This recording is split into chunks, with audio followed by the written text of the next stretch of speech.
This episode of Cult House is brought to you by Indie Comics Creator Con. Featuring over 150 comic book creators, 15 publishers, and 10 panels, Indie Comics Creator Con takes place Saturday, March 15th from 10 a.m. to 6 p.m. at Southern Connecticut State University in New Haven, Connecticut. Among the guests announced so far are Heather Antos, Jim Lawson, and Mike Martz. Tickets are $8 regular or $5 if you're a student or military attendee. To get yours, visit the referral link in this episode's description or go to www.indiecomicscreatorcon.com/ref/culthouse.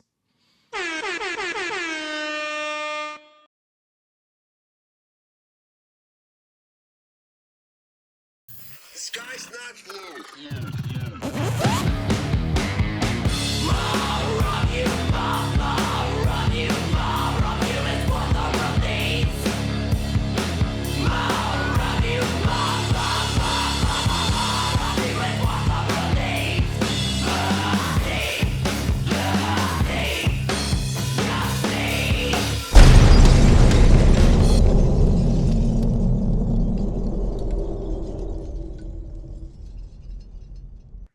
Welcome back to the Cult House Podcast. I am your host, the Scholar of Spite and the Saturday Night Delight, Roger Riddell.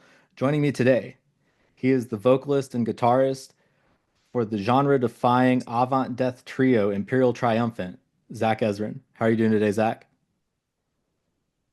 Hey Roger, how's it going? Pretty good. You all have a new album coming out March 21st called Goldstar, and I've had a chance to check it out. And I think for the last like 2 days since I've had it, it's one of those things where I keep having to like listen to it again and again because I keep noticing new things every time that I hear it. That's our specialty, man. That's what we do best, is trying to make it as exciting to re-listen to, not in the sense that it's, like super catchy or anything, but just more and more to explore each time you hear it. Yeah, yeah, and like just having heard the previous three albums as well, this one I feel like really fully encapsulates the experience of like walking through New York City. Like it's this, it kind of just is the sonic embodiment of that, and I don't know how to explain it better than that, but that's just what I was thinking every time that I've listened to it. It's just like this feels like walking through New York. I'll take it. Sounds good to me. Yeah, so tell me a little bit about the writing process and recording for this album, because I know there's songs like Gamora Nouveau and Pleasure Dome that you incorporated like some world music influences into, and you've got some guest artists on a few songs. So like how did all of those pieces sort of come together? It's all just based on different influences, I guess, like, Pleasure Dome has like a Brazilian maracatu rhythm within it that we were always thinking would be cool to bring into the metal world. Gamora Nouveau is like not incorporating, but really inspired by, I guess, is better fairer to say, by like North African Moroccan Ganawa music, which I was listening to a lot of and just thinking like, love the structures and the rhythms of this. Like, I'm gonna try my own version of this. And I guess we just, try to bring a lot of different outside influences into the work and see if it gels. And we're fortunate that like we're able to work with such great guests, and it usually does work pretty well.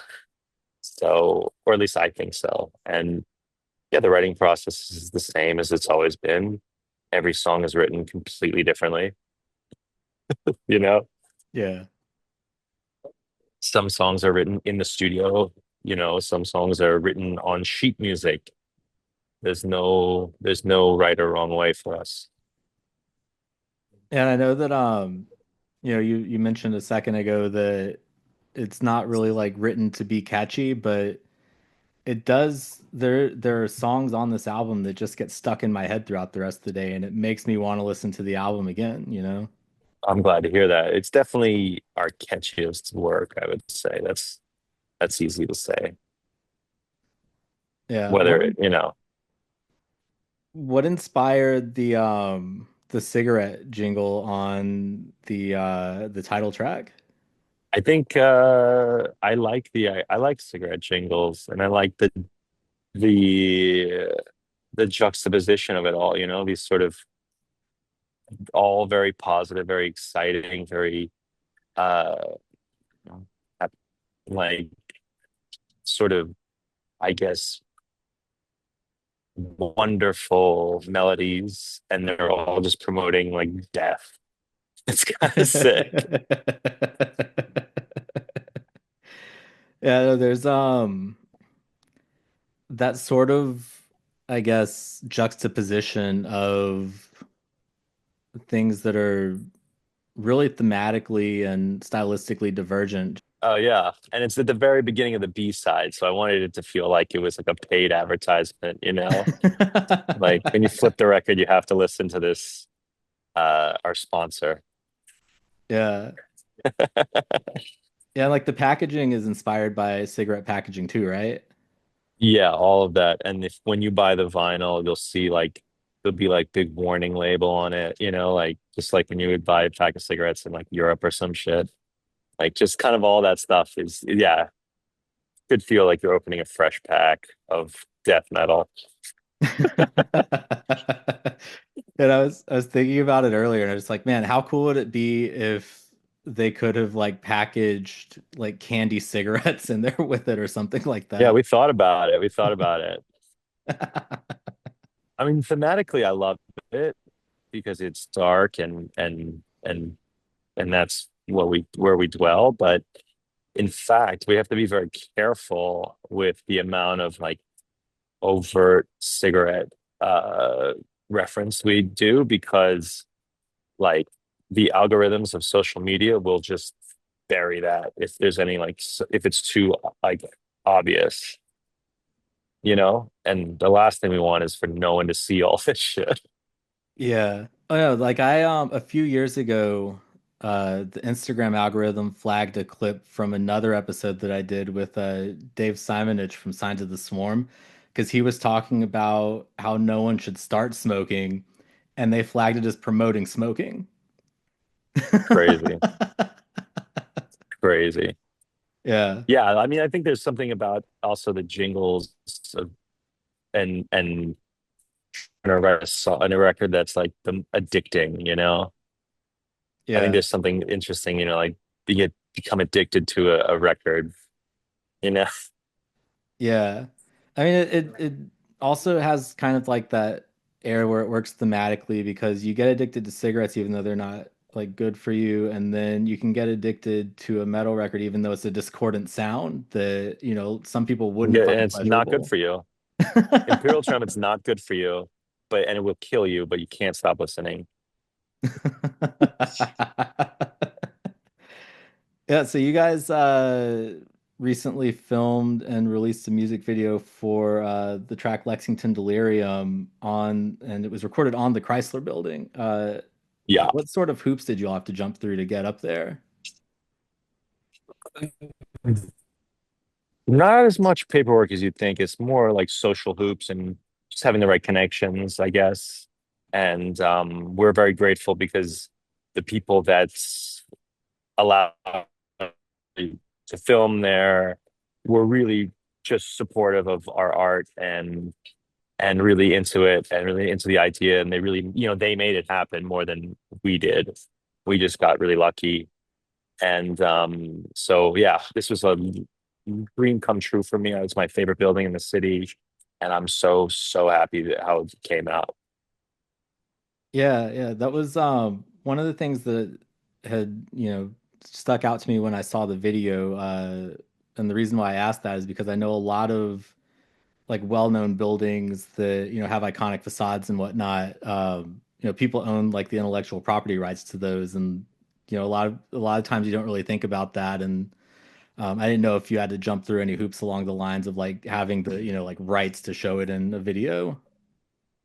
I mean, they were they know we're gonna portray the building in the best we can. It's just such a sick building. I think it's cool. The last guy to shoot there was Francis Ford Coppola. It's Yeah. crazy. And then us, it's so funny to think about that. And yeah, it's just such a glorious building. Yeah. No, thematically too, it fits with your all's use of Art Deco because it is kind of like the preeminent Art Deco skyscraper.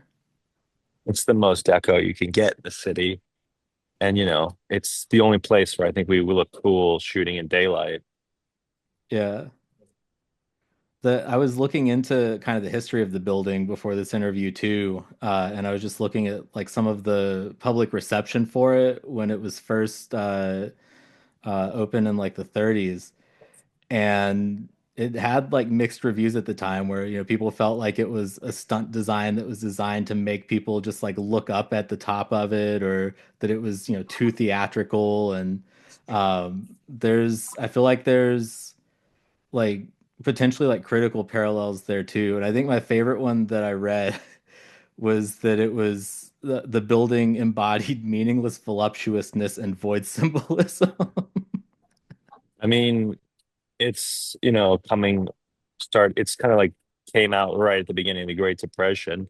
And here's this building that is importing all these exotic, expensive materials and high luxury steel and stuff like that, and just spending so much money, and I think it's really but it stands the test of time. It's still there 100 years later. Yeah. Yeah, I mean it's in so many different just forms of media over the years. Like the one thing that I always associate it with from childhood is that in like the 90s Spider-Man cartoon, the top of the building served as the Kingpin's headquarters and was called Crime Central. There you go. Not too different from probably what it was originally used for in 1929. You know? Yeah, I mean it also just kind of goes back to what we had spoken of last year when you were on the show, where there's kind of just like that sinister underpinning of luxury, and like Art Deco is really good for like symbolizing that. Yeah, I think so. Art Deco is all about exotic, expensive material, intricate design, and angular worship of power in the electrical sense, speed in the electrical sense, energy in the electrical sense, like just all these things that were sort of new to the metropolis of the 1920s. Yeah, yeah, it's a beautiful facade for the trappings of power. Why not? Um, you all have in March and April the Decibel Magazine Tour that you're going to be on with Mayhem, Mortiis, and new Skeletal Faces. How stoked are you for that? The most stoked. Like, been a dream of mine to be on this tour for, my whole life, and now I'm on it, and we're gonna just absolutely crush it. And it's so amazing that its timing is working out where our record comes out right when the tour starts, and we can be performing new material, uh, on our first full US tour in a while. It's pretty dope. Yeah. With the lineup for that tour, like last year you all had a chance to tour with Abat, and now you're getting to tour with like Mayhem and Mortiis. Is there like anyone left on your like bucket list as far as like who do you want to tour with? Yeah, great question. There's only one band, and that band is we'll probably never tour with, and that's uh Portal. But besides them, I don't know, Metallica.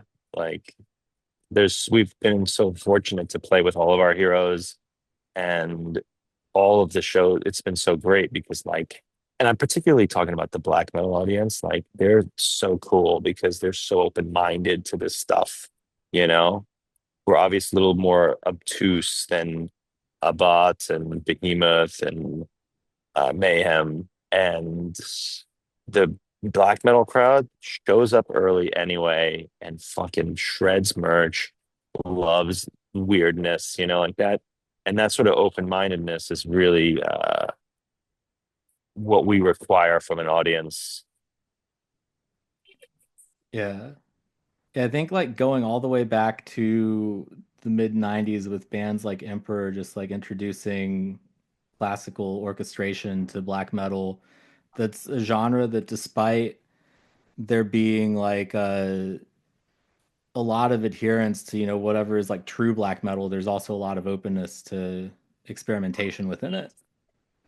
For sure. And there's definitely like a lot of I don't know, I guess just yeah, open-mindedness because there's no spoon feeding in this band. Yeah. You're gonna have to meet us halfway. We're not gonna give you the downbeat every bar. Yeah. Yeah, I mean, I love that the presentation of the band leaves so much of it open to interpretation because like I can listen to Goldstar, for example, and get like this sense of, oh, this is sonically like the equivalent of what walking through New York feels like, but someone else might have like a totally different interpretation of it. And we don't like to clarify stuff too much because I think that's important, like what you said, leaving it up to interpretation, drawing on your listeners' curiosity and trying to involve them more, you know, let them bring their imagination into the music. I Yeah. like that. Yeah, I mean like any art form, everyone's interpretation of it is going to be different anyways, so I think it's best to leave it up to the listener, you know? Yeah. And I mean, the best example would be like if there's a painting of a blue square, you're going to think of it maybe something different than I would. But if the painting is called the ocean, well, we're all going to be thinking of the same thing.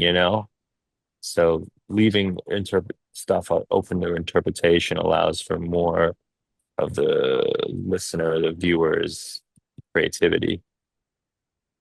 Yeah. I mean, even beyond that, like all the way down to just like, is the banana nailed to the wall art?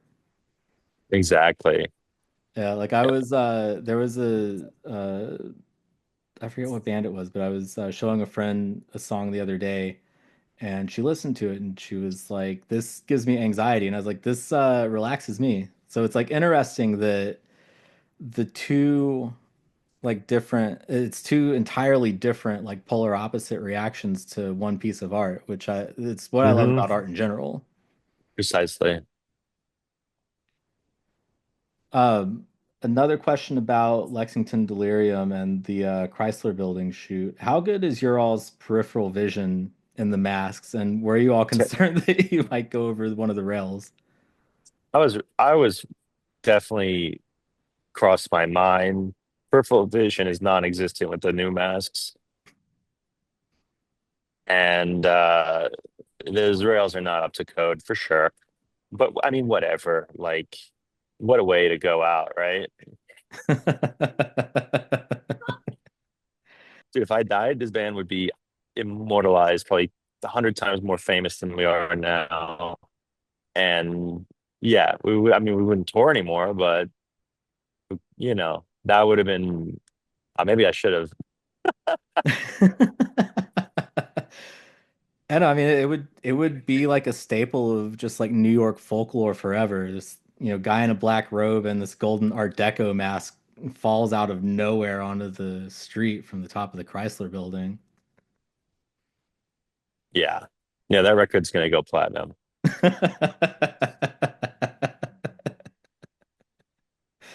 Yeah, speaking of the masks, you all have new mask designs for this album and touring cycle.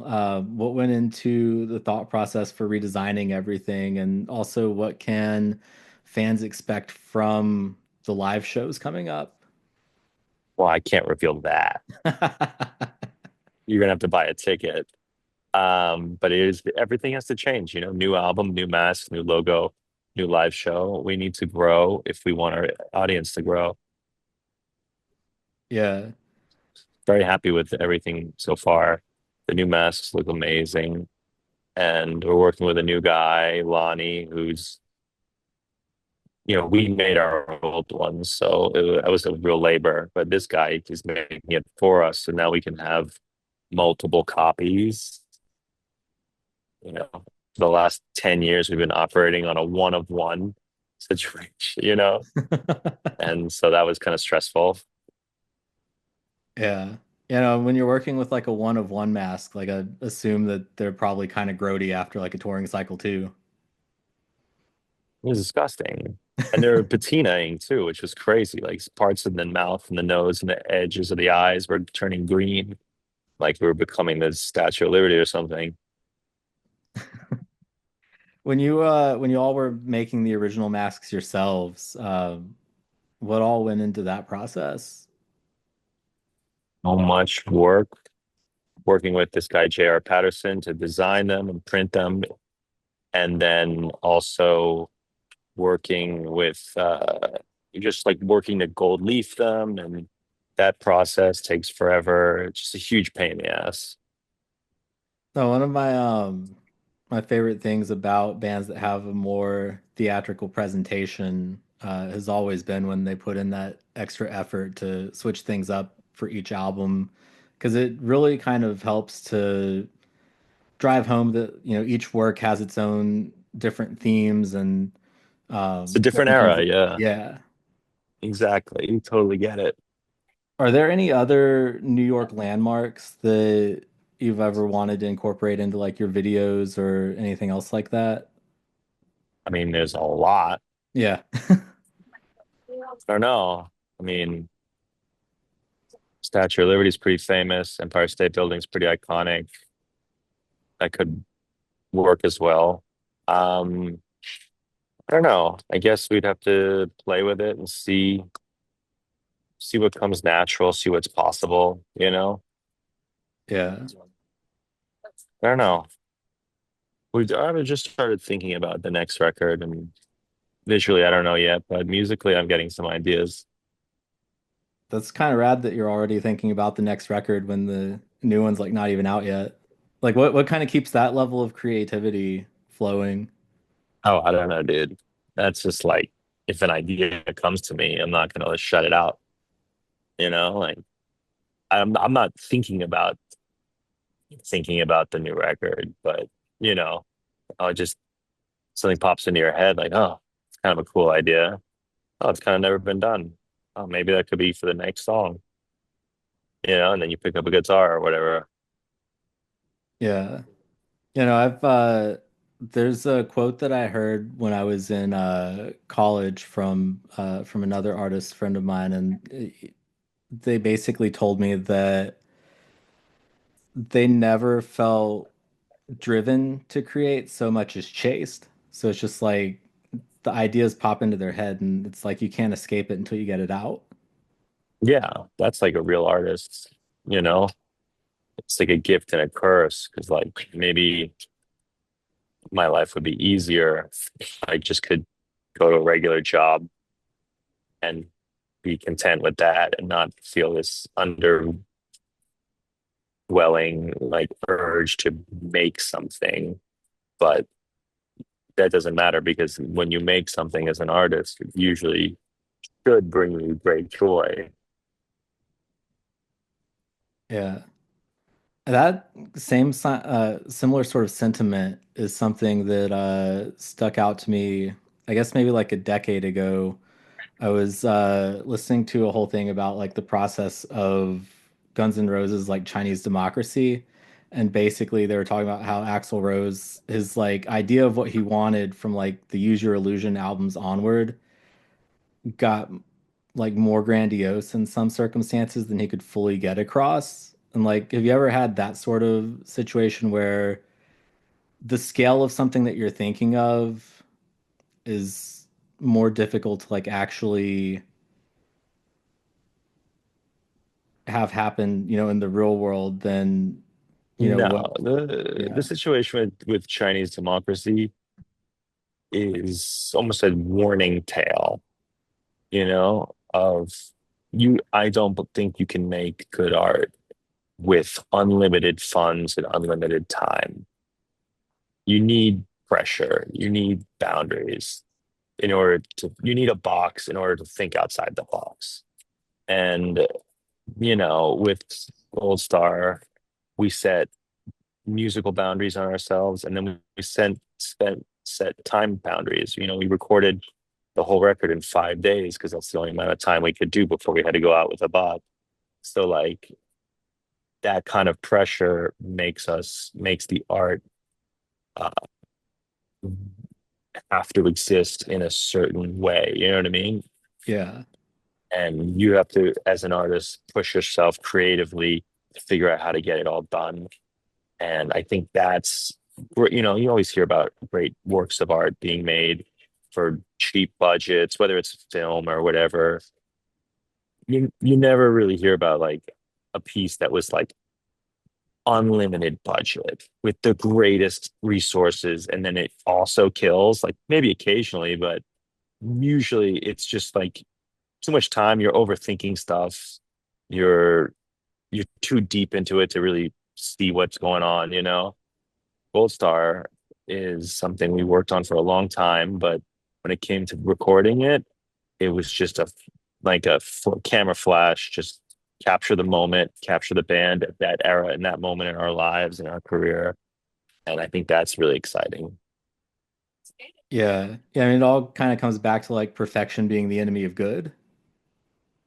Yeah, I mean, the stuff, Colin Marston said it really well. He said the best records are the ones that feel effortless, not over analyzed, not over tinkered with, uh, stuff like that.